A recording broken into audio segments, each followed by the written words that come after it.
Oui, bonjour, monsieur Attal, Premier ministre de la France, ici Nicole Ferroni, ainsi que Monique. Nicole Ferroni qui a d'ailleurs un gros nez du fait des allergies. Mais bon, enfin, ça c'est ce qu'elle croit. Écoutez, oui, j'ai vu hier que vous étiez en débat sur France 2 face à monsieur Jordan Bardella du Rassemblement National pour les élections européennes. Enfin, j'ai vu, non, justement, du coup, j'ai pas vu, hein.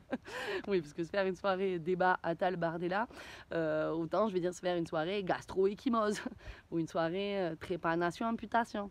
Donc non, j'ai pas regardé le débat.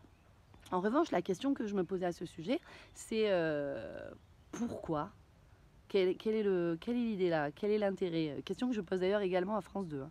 Alors vous, je sais, vous allez me dire, bah, Nicole Ferroni, c'est afin de dire aux citoyens français que bah, dans le cadre de ces élections européennes, bah, le parti présidentiel reste l'opposant fort, hein, face au Rassemblement national, l'adversaire susceptible de le battre en cas de duel, d'y faire barrage. Sauf que, monsieur Attal, quelle est la particularité des élections européennes? Monsieur Attal, ouais, on reste concentré. Quelle est la particularité des élections européennes?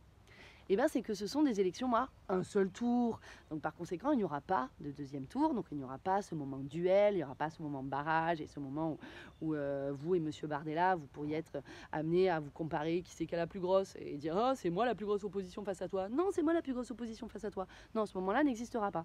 Puisque dans le cadre des élections européennes, c'est une élection à un seul tour qui a lieu le 9 juin pour les Français et où en fait tous les partis qui récolteront plus de 5% enverront donc des députés au Parlement. Voilà, c'est ça le concept. Donc c'est pas un duel, ça va être un genre de trap-trap géant où les citoyens vont enfin sortir de ce fameuse logique de barrage et vont enfin pouvoir attraper les candidats dont ils ont toujours rêvé.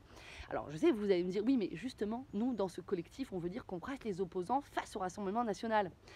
Sauf qu'est-ce que c'est une bonne idée, monsieur Attal, de faire ça en ce moment, vu votre situation? Enfin, je veux dire, vous seriez adulé. Les gens seraient là dès qu'ils vous croisent dans la rue.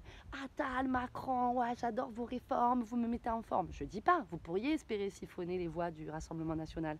Mais soyons honnêtes, c'est pas trop. Hein, en ce moment, vous n'êtes pas vraiment adulé.